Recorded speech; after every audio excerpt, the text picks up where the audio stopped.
I would say that the Phaedrus primarily is about the nature of the soul. That's true. I left that out. Right? So the Phaedrus is about the nature of the soul. The Republic is about the behavior of the soul.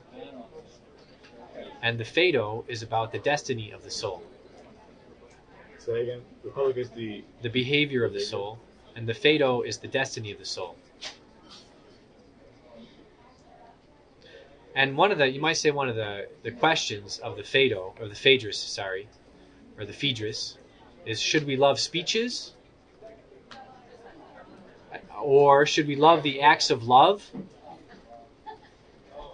Or should we first understand what love is, and then use speeches and dialogue and the art of love to conform ourselves to what love is? Right? And the answer in the Phaedrus is, well, first we should understand what love is, or what logos is. There's kind of a parallel here between logos and love. And the point in the end is that first we should understand what love is, and then we should develop speeches and dialogue and the art of living to conform ourselves to love. And you might say, remembering the threefold division of the soul, one of the points of the Phaedrus also is how the epithumai, or how the passions should look at and respect the other parts of the soul, the Thumos and the logos. Speech is something that's very close to logos. Right? Speech is close to logos because speech is the way that humans materialize logos. It's one of the ways, actually, you could say that speech is one of the ways that we concretize logos. Speech is the way that logos gets translated into and affects the passions. The passions are primarily concerned with the material world or visible reality. So the passions can easily, if they're not directed by something, they can very easily lead the soul astray. Now, Lysias gives us the first approach to how we should relate to our passions, and the speech of Lysias. And basically what Lysias does is Lysias fails to understand the soul. In Lysias, all there really are is there's the passions and there's love. Or there's the passions and reason. And it's not clear how the two are connected. So Lysias is the classic example of I remember when I taught in Crotona one summer in the Bronx, the college students that taught there that summer, the boys, when they came in, the first thing they did is they were either too harsh or they were too fun-loving with their students. And both led to disaster. Right? The other thing is that this is kind of oftentimes the Stoic approach to love and to the passions. On the one hand, we have duty. On the other hand, we have desire. And there's like these two extremes that are always clashing with one another. Duty and desire. Duty and desire. And there's nothing to mediate between them. That's kind of how Lysias speaks of love. You're either in love and you're a lover and you go nuts, or you're a non-lover. You're either a lover or a non-lover, right? It's either duty, and you've given over to duty, and you're going to put a cap on love and not love at all, or desire, and then you can really know how to love. It's very Victorian English. It's interesting. When I was in New York over the break, we went to the Metropolitan Museum of Art in New York City, and they have a nice collection there of like the history of American paintings. And it's very interesting, just as a little side note here, that all of the early American paintings are basically very stoic. It's just a picture of a man or a woman, usually with a background, and the man or the woman just has a face and a dark suit. is very kind of stoic. There's no color, there's no symbolism, there's no emotion, right? And then as you go through the history of American painting, then there comes a point where you start to get all these landscapes. And that relates to the Phaedrus in that, if you think about it, the philosophy that arose in America in the 19th century was the philosophy of landscapes, right? It was Thoreau and Walden and Whitman. We're going to go out to nature and we're going to experience nature. Socrates says, no, I can't deal with nature in that sense. I can deal with nature as far as the nature of the soul, the essence of what the soul is. By the end of the dialogue, he's very concerned about nature. But in the sense of just enjoying nature, enjoying the brook and the tree and the stream, not that it's bad, but it's just that this is just a kind of pleasure, right? It's just a kind of pleasure seeking. And then after the landscape period, then you get this period of American painting where it's a lot of action. You know, Americans in the West killing Indians, Americans in the West on their way to the Civil War, coming back from the Civil War. It's action. And I think you could contrast this with European painting, which is almost always symbolic. I would even say the way the news is done in Europe follows more this paradigm of, in France, the news is always a story. Well, nowadays especially, it's always a story, and it's meant to make you feel sad, like life is depressing. But the point is that, whereas American news is always action. It's always, we got to do this, we're going to do that. Someone did this, someone did that. Fire was burning, flood, people were murdered. I mean, it's always action, you know. It is. It's always action, but there's not necessarily meaning behind. There's not a symbol.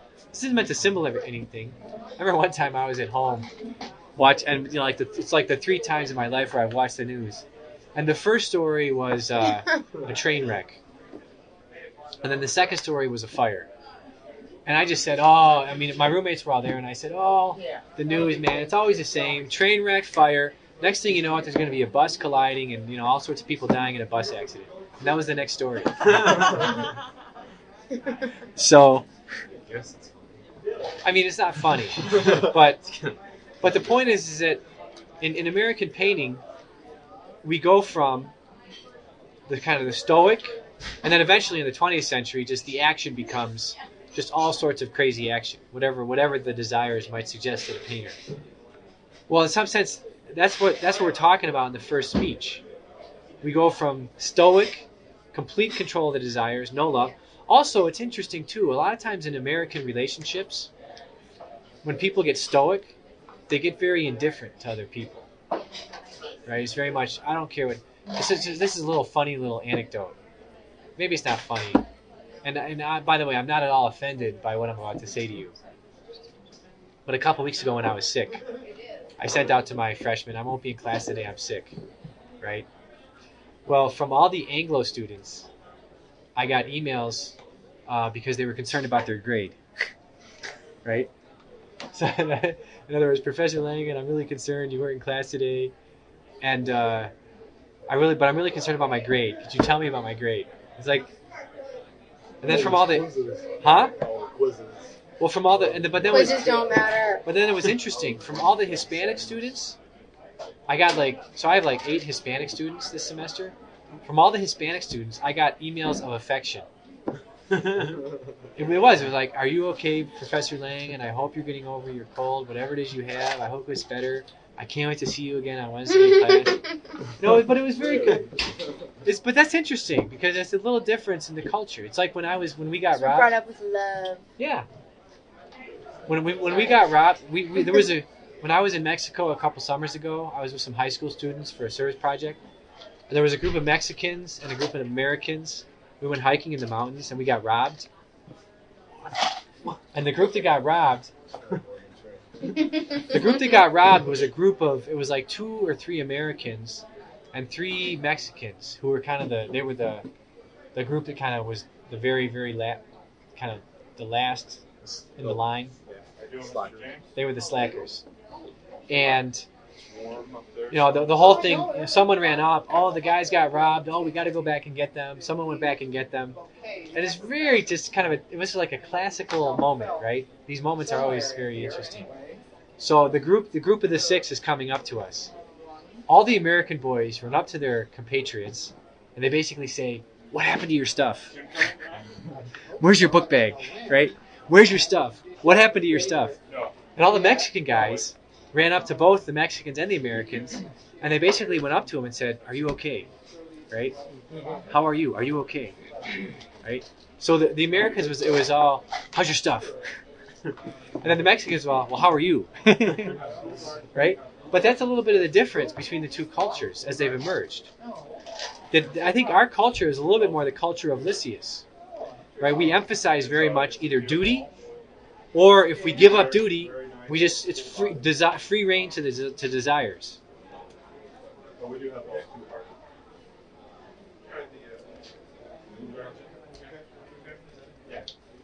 So Lysias' speech, I think, is a speech without soul.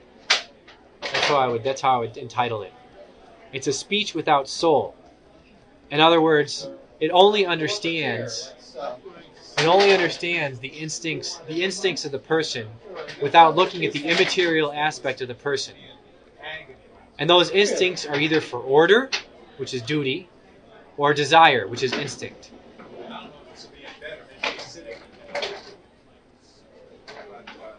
And Socrates kind of makes fun at the end of the speech. Socrates says, Oh, Phaedrus, I'm in ecstasy. After the speech of Lysias, I'm in ecstasy. Yeah. Right? Your speech has led me into a Dionysian frenzy.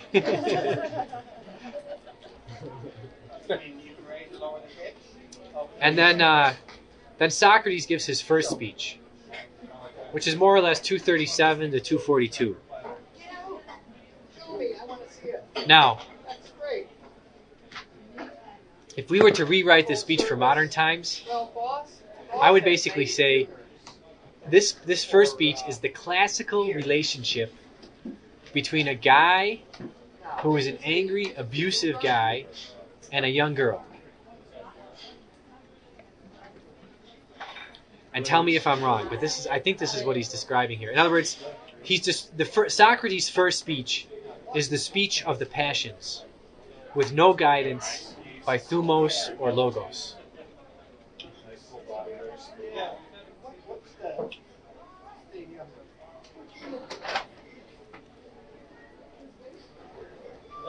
In this speech, you notice that to begin this speech, Socrates puts his head down, he kind of covers his head.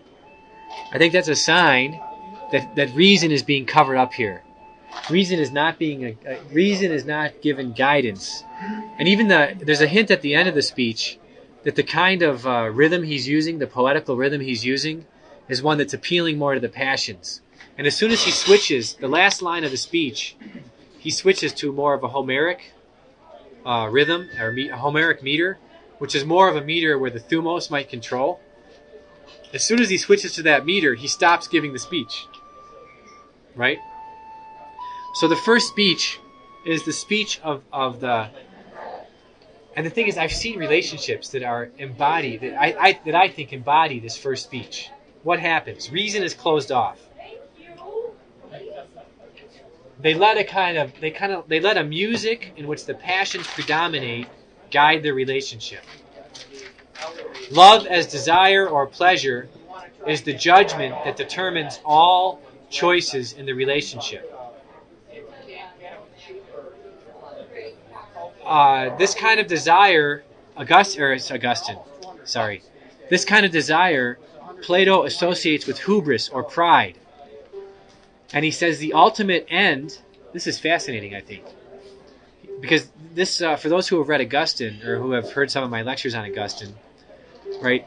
Basically, what Socrates says is that this kind of relationship that's based on desire alone, it ends up in outrage. And what is outrage? It's kind of like sexual assault or sexual abuse. Lust is a kind of eros. And the ultimate end of these kinds of relationships is each person using the other for its own, basically, each person is kind of assaulting the other. I have a question. Sure. Can I ask a random question? Yeah. The questions are the best. I like questions. I'm reading especially questions that get us off topic. Well, no, there's a part in this. There's a part in here that gives us the four loves. Yeah, there's a part in the dialogue that I think refers to the four loves. Can I ask a specific question about this abuse thing, though? Yeah. It's actually kind of graphic. Let's see.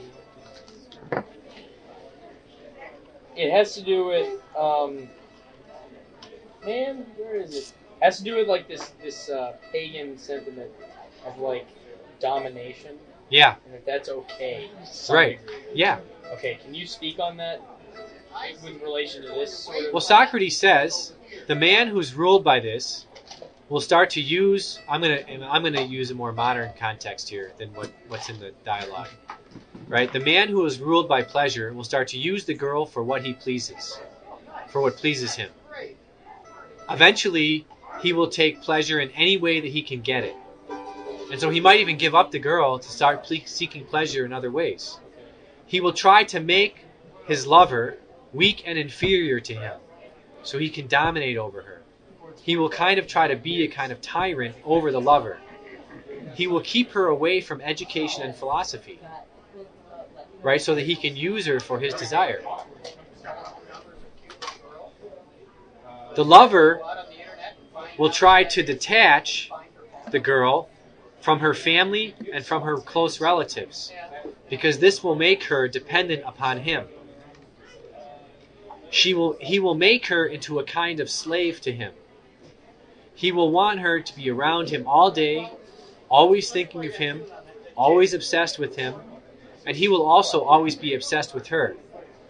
He will also make her promises and oaths that if reason ever comes back to his soul, he will never keep them. When the girl follows the guy in this way, the girl will now be lost, because she will now be a slave to him.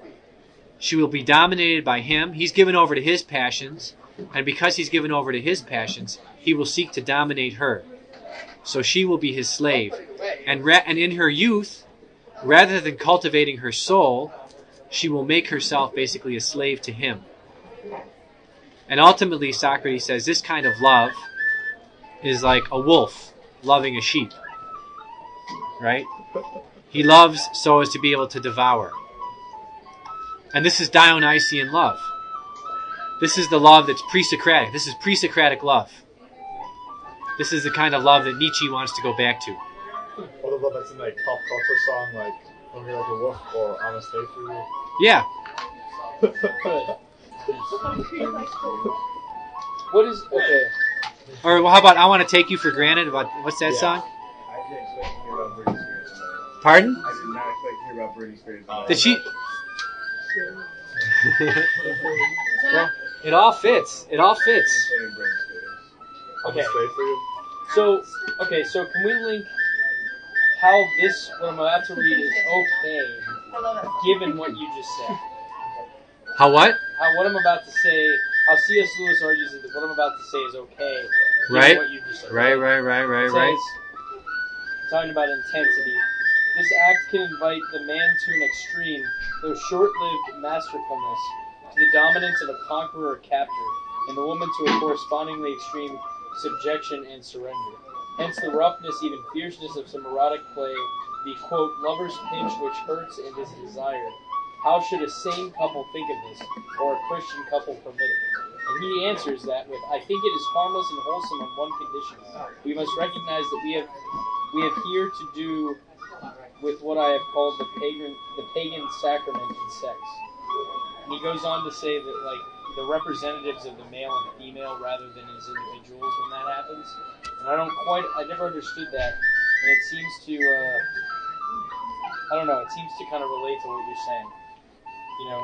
That. What's he saying? Who's saying? Lewis? Yeah. And how does that, like, is it, I mean, I don't know. Like, to some degree, could there be an ordered sense of, like,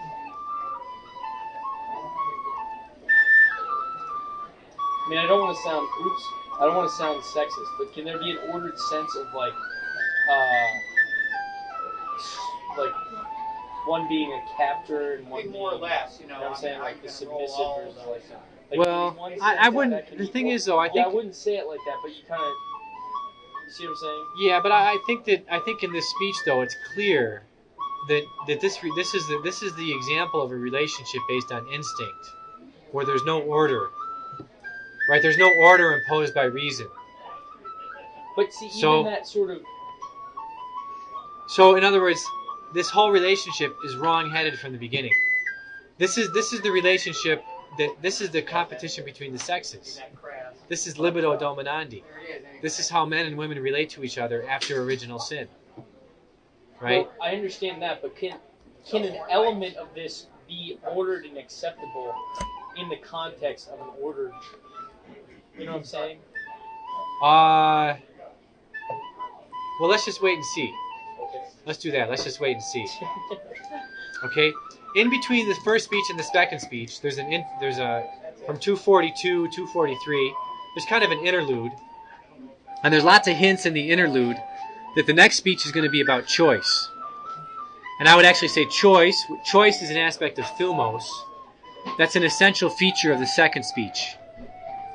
Socrates, in this little interlude, he has a vision of his soul, and he sees that he might have offended the gods.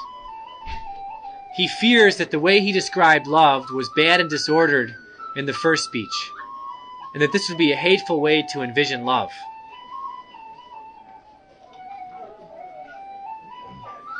This vision of love, in fact, I think this experientially is true.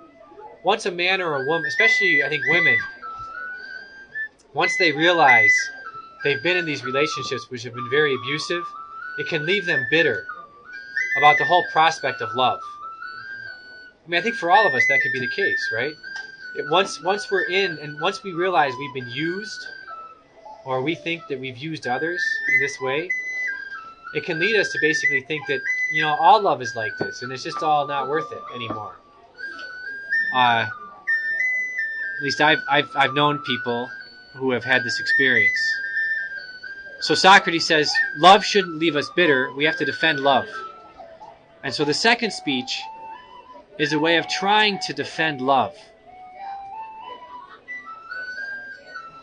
The second speech runs from 243 to 257, or 244 to 257. And in the first part of the second speech is divided into three parts. The first part runs from 245 basically to 249. And this is where he gives the first image of the soul as a winged chariot. A divine soul is a soul that sees what really is. And one of the whole points of Socrates that is very important is this idea of vision. The intellect, just as the eyeball is the part of the human body that sees, so too the intellect, and in an analogous way, the intellect is the part of the soul that sees. The vision that the intellect sees is the intellect sees all of material and immaterial reality as a whole. The ultimate goal of philosophy, the ultimate reason for trying to subdue your passions and whatnot, is to enable your intellect to see. To enable it to see both material and spiritual reality for what they are. To see what really is. And that what really is requires you to see ultimately the divine. And so the whole training of philosophy is what enables the soul to see. Human souls are souls that are wandering in bodies. And he begins this whole part with an interesting little example. He says in the bad old days, right, there were prophets. And the prophets had a kind of divine gift. And with this divine gift, the prophets, when they fell into a trance, they could show us what the gifts from God were to us. And he says the prophets in this stance, they had a vision, a nous, an N-O-U-S, right? And then from this vision, they could teach us historia. They could teach us the story. And the story that they could teach us is the story that would lead us to this vision. And then he said, And then they created something that helped us to preserve this vision over time, which is a kind of tradition. And what they created was folk music. They created music, which is a preservation of tradition. And it's a preservation of the teachings that basically keep alive the hope for nous and keep alive the story that will lead us to nous. And that's the difference between, that's what folk music is meant to be, right? If you think of like Irish folk music, or in any culture that has good folk music, it's a way of preserving the tradition and the history of that culture, and through song, teaching people that culture and where that culture is supposed to be, what that culture is supposed to be aspiring towards.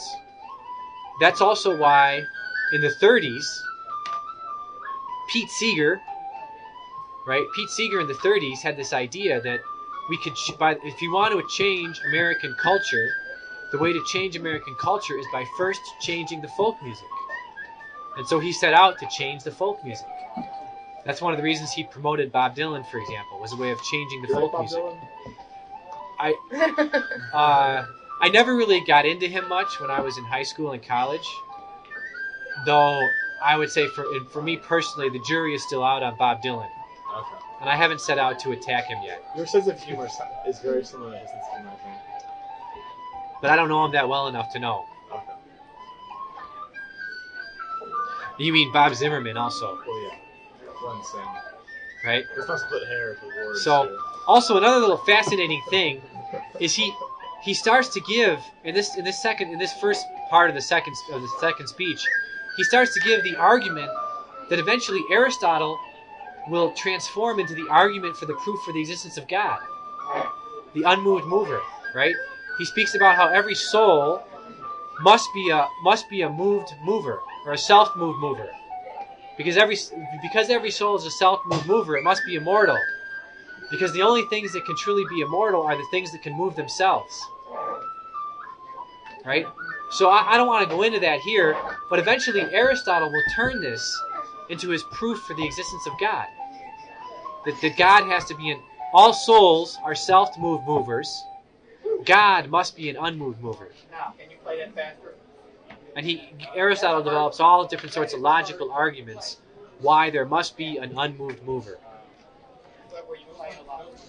He also starts to describe heaven in this article, or in this speech. Heaven must be a place where there's no color, no shape, no form, no bodily forms.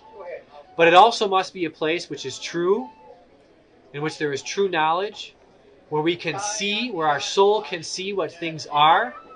In heaven there must be justice, there must be order, there must be wisdom, and in heaven there must be being, right?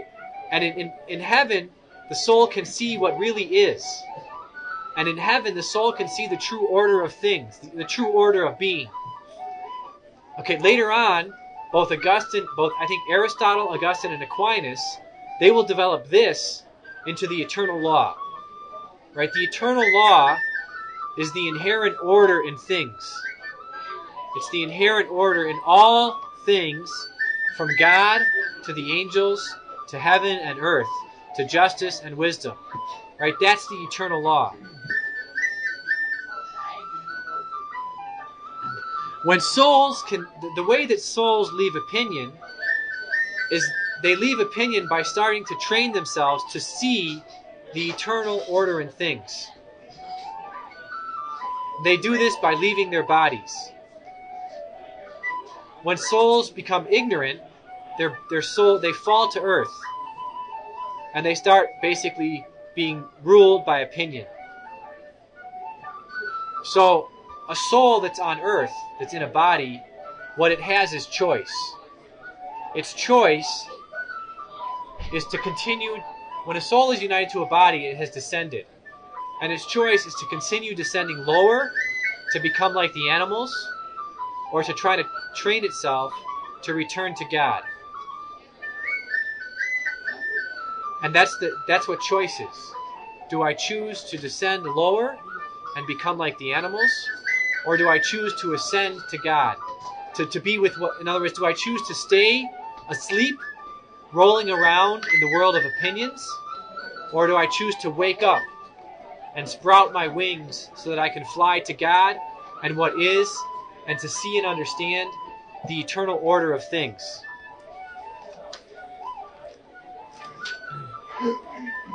That brings us to the second part of speech 2, which is if I choose to sprout wings, I will start to see the ideas. And the ideas basically are truth, beauty, goodness, and unity. Right? The ideas are truth, beauty, goodness, and unity. When I see the ideas, I start to see reality. Inasmuch as I fail to see the ideas, I am ignorant. And ignorance will lead me into injustice. Ignorance will lead me, because I won't see justice, I will not be able to grasp what is. I will lack the capacity to control myself. My senses will cloud me in. And again, while I'm here on earth, if you notice the second speech, he's always going back and forth between love for God and love for the boy. Love for beauty, love for the boy. Right? Love for the ideas, love for the boy. Because there's always, well, in as much as we're in our soul, in as much as our soul is in our body, I don't know if any of you took my intro course, if you remember the whole thing of the mountain of virtue, and the ascending through the purgative, the illuminative, and then the unitive way, right? That in each of those stages, you can always fall back down to going back to the basic thing of being a slave to your passions. Even though in each of those stages you can go higher up in your knowledge of things and in the way you live virtue. I think that's what's going on in this second speech. At each stage that someone can ascend in knowledge of ideas and the forms, they could fall back into love for the boy. Right? And then that's exactly how the speech proceeds.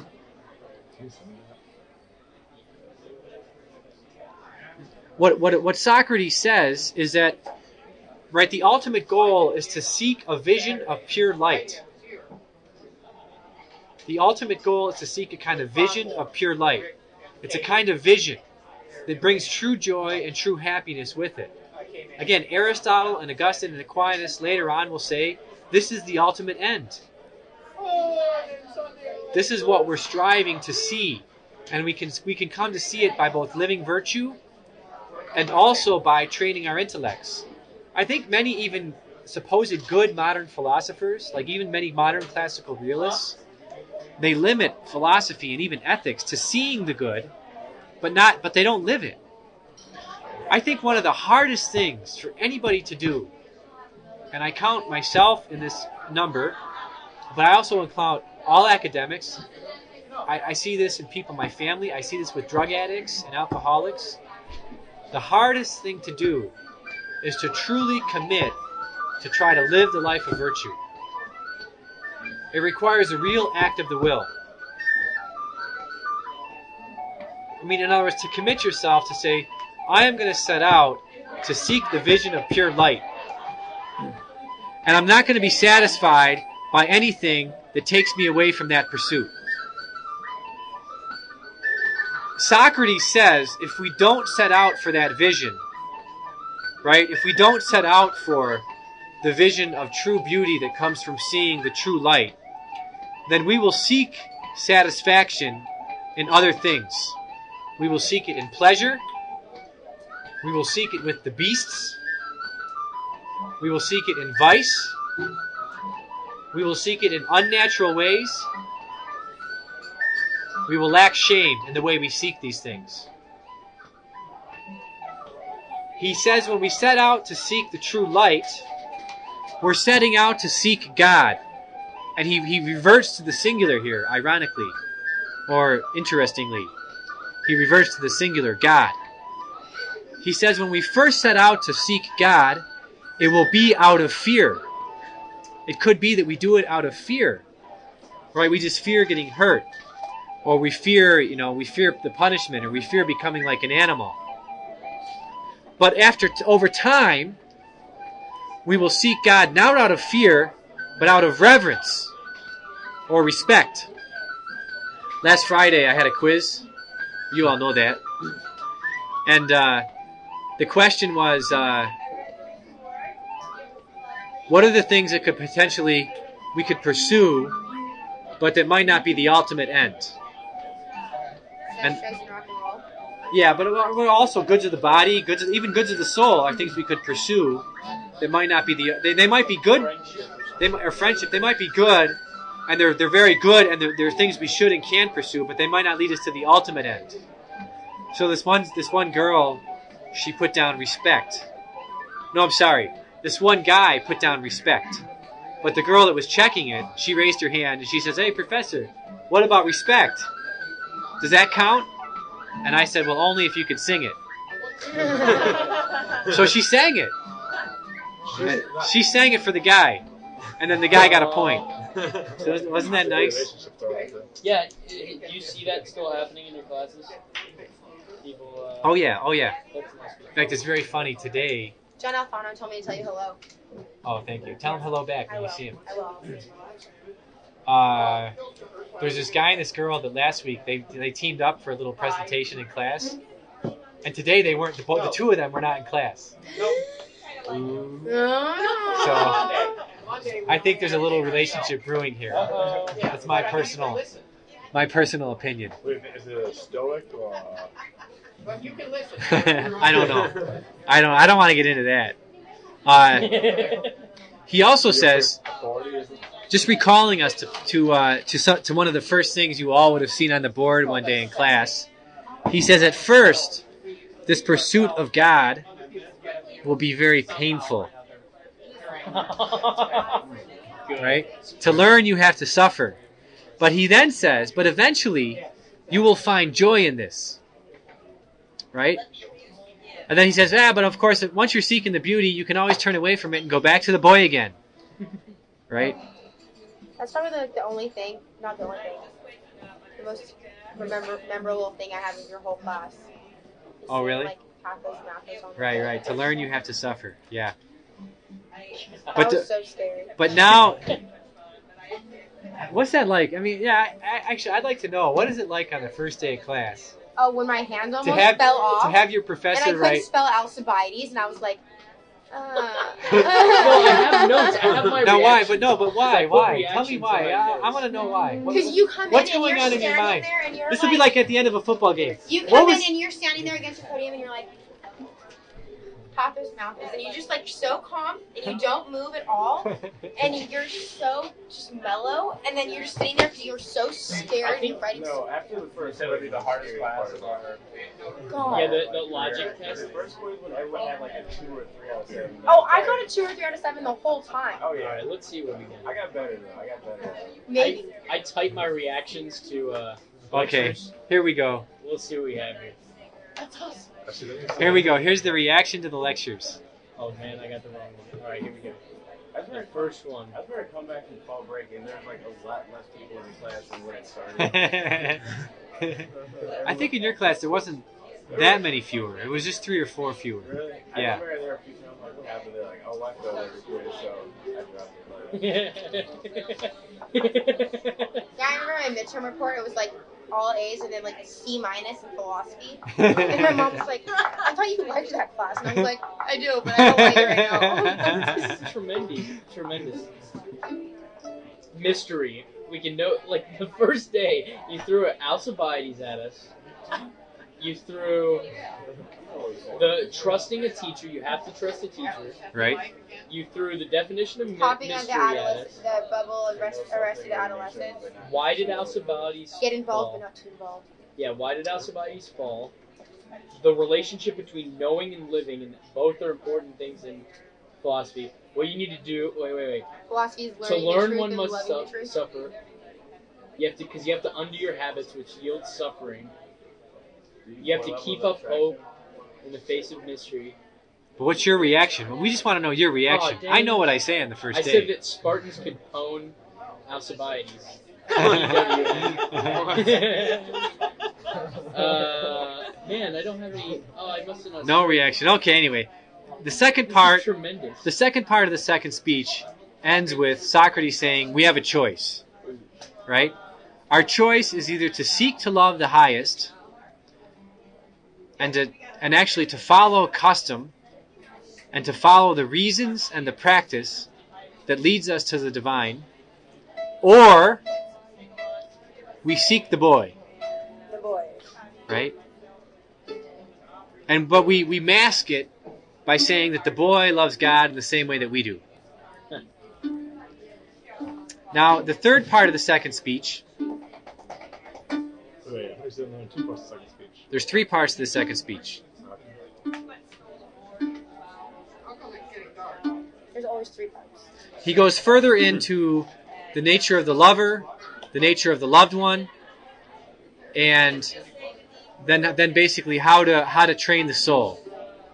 Although I have been playing it, I played it Right? a lot on Saturday. And in this part, I have to get it got wrecked.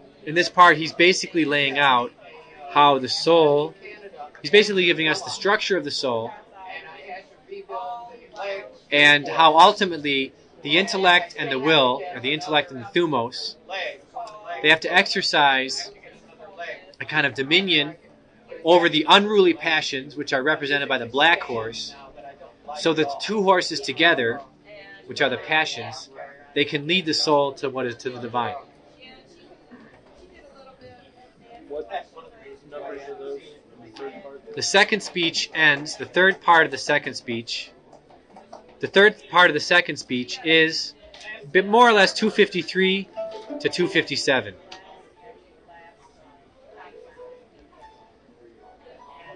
Now, there's an interlude between the second speech and the third speech. So the second speech ends there's 3 parts to the second speech. Right? I just went through the 3 parts of the second speech. The second speech as a whole is really about choice. You have to choose what direction you want your soul to go. Do you want it to go on the chariot ride up to the divine, or do you want it to descend down to the animals? Do you want to walk like the animals, talk like the animals, right? Sing and dance and blah, blah, blah with the animals? Or do you want to go ascend to the divine? Karol Wojtyla, in his Faith and Reason, he says faith and reason are like the 2 wings that the human rides on in order to rise to the divine. So he plays off this image from the Phaedrus. Did we read that in your class? I think your semester we did, yeah. Yeah. I remember using that in my second Theo. Oh, good. We did a lot of stuff on faith. Good. It was very helpful. I'm glad. Now, right before the last speech is basically 258 to 274. There's just a little point where he kind of makes fun of political men. He says political men are not concerned with vision or nous of reality. They're interested in material control. And he has in mind here the great leader of Athens, Pericles. Because Pericles or Anaxagoras, they thought that the principle of order in things was a material nous, a material nous, not a spiritual one. And one of the things that Socrates wants to do here is he wants to challenge that notion of leadership. I would almost argue in the end that Pericles is a kind of Machiavellian. And when I was in Machiavelli and in Hobbes, the only principle of order in things is material. There's no spiritual order to things. If there is any supposed spiritual order in things, you got to manipulate that for material power.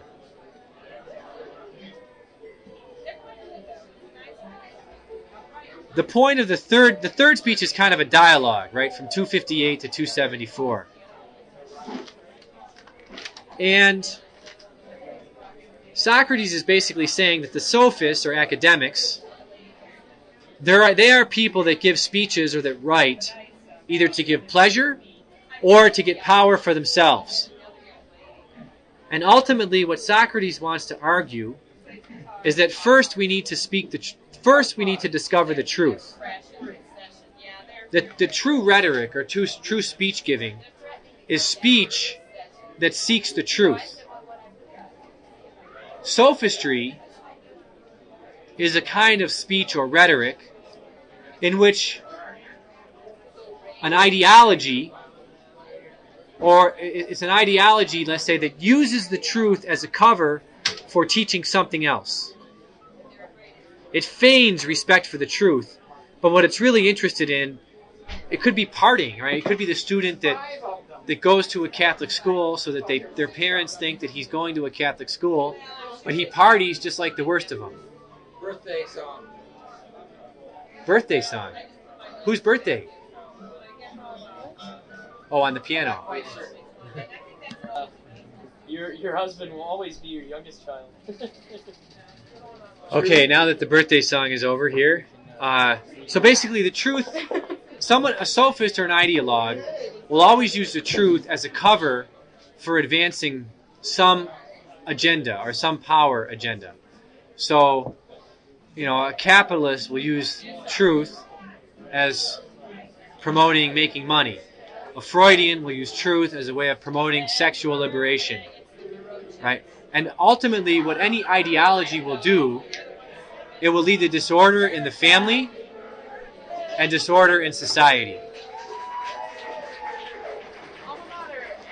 What Socrates wants to argue, though, in this section, is that any kind of rhetoric, even deceptive rhetoric, even ideology of some sort or another, every kind of rhetoric depends on the truth, right?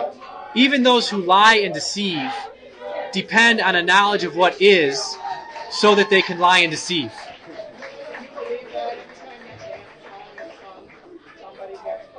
Sophists are ideologues. Why? Because they say they don't really care for the truth. They're like lobbyists in the assembly. And he gives his first warning. He gives a great warning here about deception. He says the problem with deception is not that someone right away proposes something that's completely outrageous and we fall for it. The problem with sophists is that they always say something that almost appears true, but it's just a little bit off. Last week I was talking with a Plato scholar and he said to me, you guys should all pay attention to those speeches, especially by the sophists, where they say something that sounds like Socrates would say it. Right? Because in those cases, they're saying something that sounds almost true, but there's something about it that's really not true at all. And Socrates says it takes a philosopher. There's always a kind of double. This is what doublespeak is. Doublespeak is using a term or a concept that it resonates with us, and so we're attracted to it, but it really doesn't mean anything, or it really means the opposite of what we think it means. People sometimes say this about the neoconservatives, right? That the neoconservatives are ultimately not conservative at all. They're actually Trotskyites who are masquerading as conservatives. That's at least the claim that some people make. That's just an example that comes to my mind. But even the neoconservatives themselves, sometimes they describe themselves as Wilsonian conservatives. Now, for anybody that knows the history of American politics, Wilson was a progressive. He understood himself as a liberal progressive. There was nothing conservative about Wilson. So to say that I'm a Wilsonian conservative is kind of a bizarre statement for someone to say that. That's an example, I would say, of doublespeak. The person who does not know what is, he or she will have difficulty detecting these little changes. And so they could very easily be deceived by a sophist or by an ideologue. I think at 265b, he might allude to the four loves. That's just a comment, though. The philosopher is the one who learns dialectic. And the philosopher, by learning dialectic, he or she learns how to cut things up and compare them. And why does he cut things up and compare them? he does this so that he can come to see better. When you're done poisoning those young minds, you can come over and say hello to us. I will. Thank Okay. you, Socrates. All right. Go hemlock tonight. Okay, thank you. No, okay, good. Who is that? That's my next door neighbor. Oh, okay. So I was like, Jinx up. That's Count us out. So, there's a difference. Dialectic is the true rhetoric. Because dialectic leads us to ask what really is. And then by asking what really is, then we can start to convince ourselves and others that that's how we should live. And notice in this dialogue, I mean, since we're reading all the dialogues here, it's very interesting that in this section, after he describes dialectic, he alludes to all the false rhetoricians. And he names all the people from the previous dialogues, or their disciples. Prodicus, Paulus, Protagoras, Hippias, Gorgias, right? He mentions all of them. He mentions, and so it's interesting that I think this is one of the little pieces of evidence that you can read the Platonic dialogues as a whole, and that there are interlocking arguments between the dialogues, where a problem that is raised in an earlier dialogue might be resolved in a later dialogue. And I would say many of the problems of the Protagoras are probably resolved beginning here.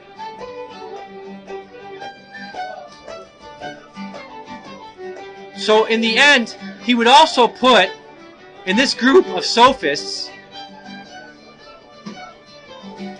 he's saying the sophists might use the language of Socrates, but they get it wrong. They're like doctors. They're like the doctors at health services. Right? The sophists are to the soul what the doctors at health services are to the body. No, but I think that's no, because he says exactly there are some doctors that aren't interested in curing the body. They're just interested in producing certain effects in people. Wait, right? What are you trying to say about health services?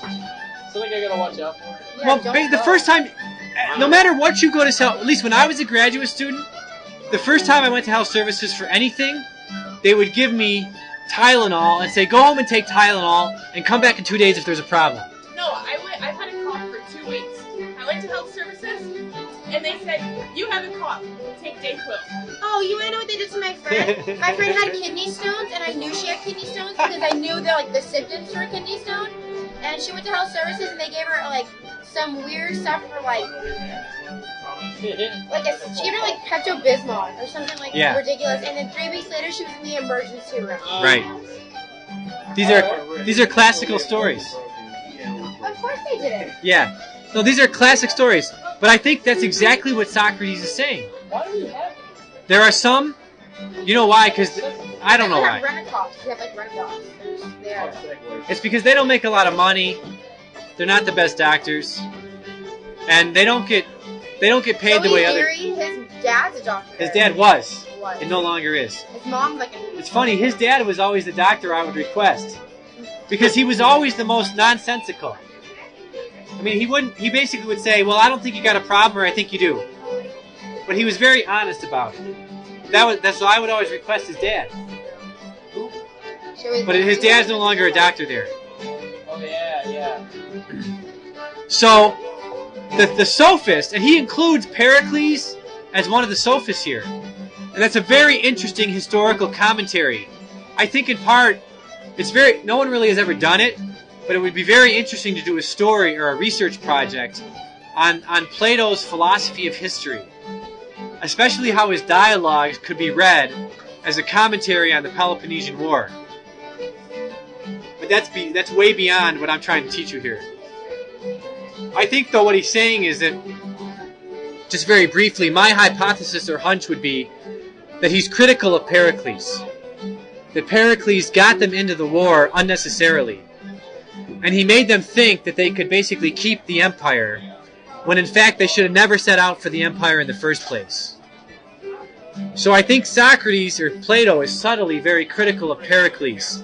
And he's critical of the whole idea of trying to build an empire. I think, so if we were to do a kind of history of philosophy from Plato, that's the hypothesis I would start with. So if any of you want to do senior projects or master's papers or PhDs, there's a whole pit that you can get into. And I'd be more than happy to help you out if you ever wanted to do that. So all of these people, all the sophists, they are to the soul what health services is to the body. They're really not going to cure you. Or OIT people. I remember the first time I went to OIT when I was a graduate student, I had a problem. And he said, and the guy's response to me was, when you have a computer, you have to do things very carefully. Thanks, buddy. Thank you very much. I didn't know that. I thought I was supposed to punch my computer and be mean to it and yell and scream at it. Did you have a PC then? Or a Mac? I had a PC then. Oh, okay. But when you do things with computers, you have to do them very carefully. Thanks a lot. That's big technical help here. Anyway, we shouldn't make fun of them. I mean, these people, I'm sure, they have a hard job. So, what does a true philosopher do? A true philosopher tries to understand the essential nature of a thing. This is one reason why modern philosophy goes astray. I was two summers ago, I was with a modern philosopher on a little 1-week course for high school boys. And this guy basically said he was trained at Indiana University. And he said to me, look, you can't use, in any discussion with modern philosophers, you can never speak about the essential nature of a thing. Last week when I took my students to Chicago, everybody there said, the one danger, the one thing we don't want to fall into is essentialism. Like, essentialism is the worst thing that you could do as a philosopher. An essentialist is someone who says that we can know the nature of things. Thanks be to God, there was one guy up there who said, well, look it. The very nature of human knowledge requires that we try to know the nature of things. We're always saying what things are and what they aren't. That's how institutions survive. That's how doctors work. That's how religions say what they are and what other religions are. We're by our very nature essentialists. This guy also was funny. This one guy 2 years ago that I was with for the weekend. This guy went to Indiana. He got a degree in philosophy of science. As far as publication and everything like that, he has all the power in the world. He could get me a job or get me fired like that. By the end of this week with these boys, he was basically telling the boys that I thought that he was a bad person. That he wasn't worthy to be with me, you know? I'm just a little adjunct. But basically, that's a lot. I think that's the way modern philosophy oftentimes works. Even though it's in the ascendancy, even though they have all the power, they have to make themselves appear to be the victims. Because that's how they keep power. Yeah. But what Socrates says is that the true philosopher tries to see the essential nature of things. His speech is a speech that is convinced about what reality is, about what the soul is, and about how to use speech to help the soul. So the best kind of speech would be the speech that could persuade a person to live virtue and to pursue the good. This is the kind of knowledge that we need to develop. The knowledge that would lead us to pursue the divine always.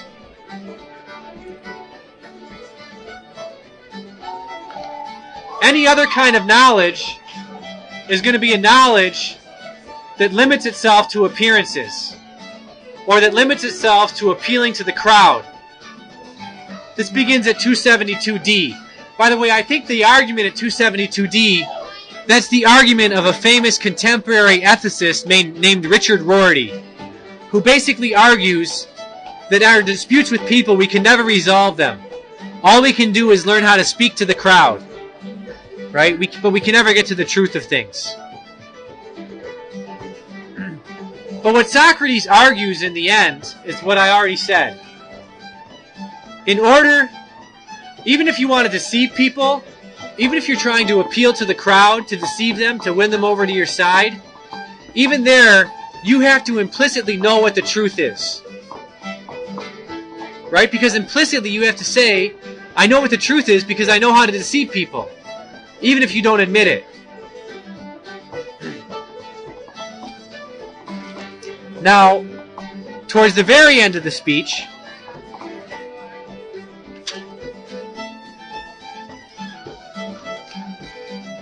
Socrates argues that in the end, it's more honorable and more just if you have to persuade a crowd to be truthful to them. In some sense, because truth is the first requirement of the common good. And Dante in his Inferno, by the way, we were talking about this the other day with some of my friends. Dante puts the liars in a lower place in hell than even the murderers. Why would that be? He does that because truth is the first requirement of the common good. And those who lie and deceive, they break down the order that holds up the family and society. So that's why it's a worse injustice than even murder. Murder, in some sense, is an effect of a family or a society that has broken down. It's not a cause, it's an effect. So it's not as bad as lying. Because lying or deception breaks down the common good. So the best thing is to be honorable. To admit that speech can lead us to the truth, and then to use your speech to lead souls to do what is good. I think this also goes back to the whole thing of love earlier on. Right? The best relationship, the relationship of love, is the one where the two are pursuing the true and the good. And they allow the true and the good to order how they relate to each other.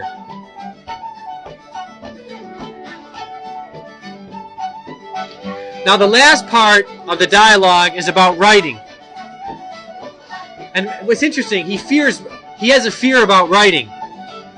He fears that writing, the first thing he fears about writing, is that writing can make us lose our power of memorization.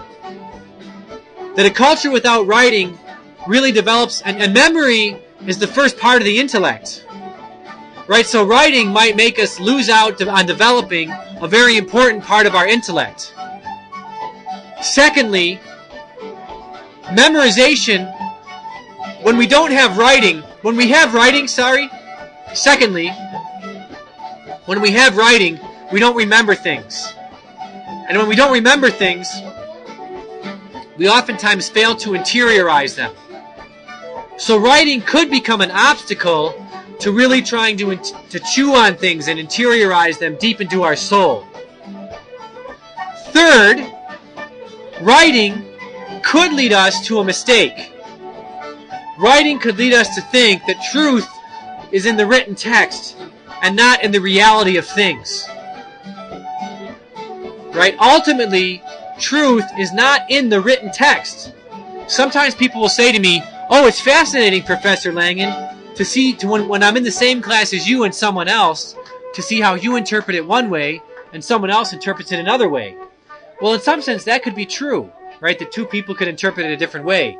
But ultimately, the problem with that statement is that the truth is not in the text, right? The truth is in the reality of things. And the text is a vehicle or a medium that helps us get to the truth. Just as speech is a vehicle or a medium that helps us get to the truth of things. Or just as folk music is a vehicle or a medium that helps us get to the truth of things. Right? All these things are mechanisms. They're not unimportant. They're not useless. They're not worthless. But they're vehicles. What they ultimately do is they help our intellect develop the capacity so that it can see reality.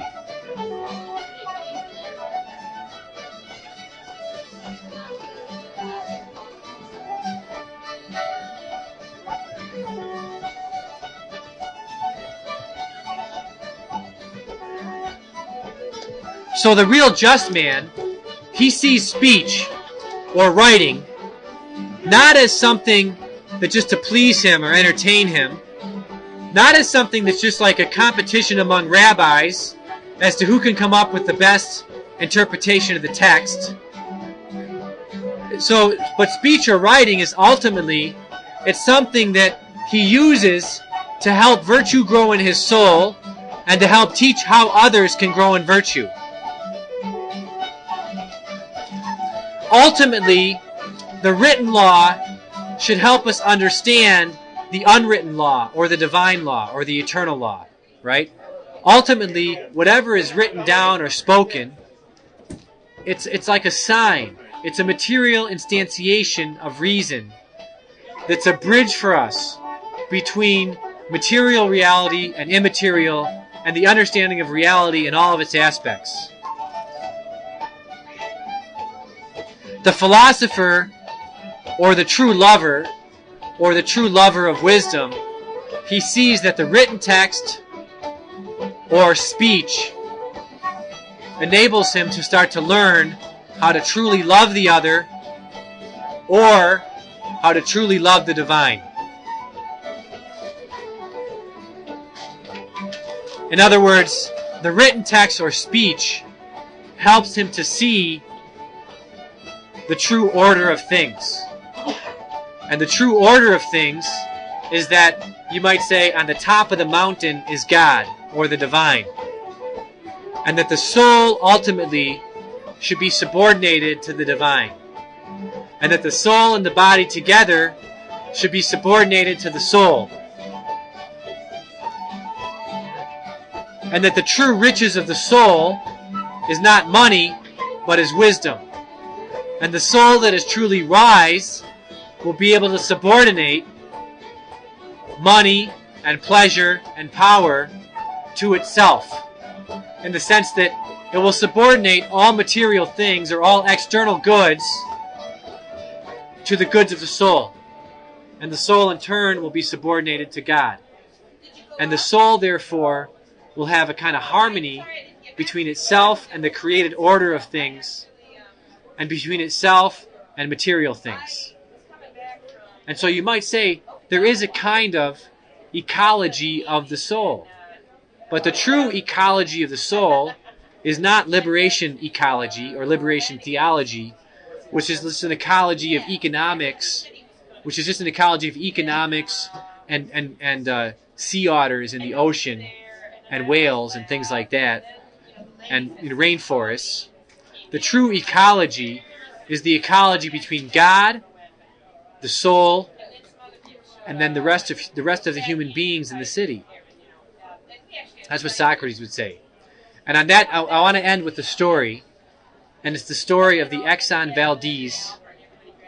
Remember the Exxon Valdez oil spill? You might have heard of it when you were growing up. Well, the one off the coast of Alaska. Do you remember? Well, they basically recovered all the sea otters. This is a story about ecology, about liberation ecology. And so the first sea otter. The first sea otter. This is on video, by the way. The first sea otter that they recovered from the sea, they cleaned with Dawn soap. They nursed it back to health. And then they brought it out to the beach to release it back into the ocean. And they got the high school band out, and the cheerleaders, and all the local grade schools were out there. And they were playing. The band was playing, and they let the sea otter back into the ocean. And the sea otter is swimming. It's swimming further out. It goes on its back. Everybody's cheering. And then it's going out. It's going out. It's going out. It finally gets a couple hundred yards out. And a big orca comes and eats the sea otter. Ecology at work. Everyone starts crying on the beach. Ah, our sea otter! Our sea otter! That's an example of true ecology at work.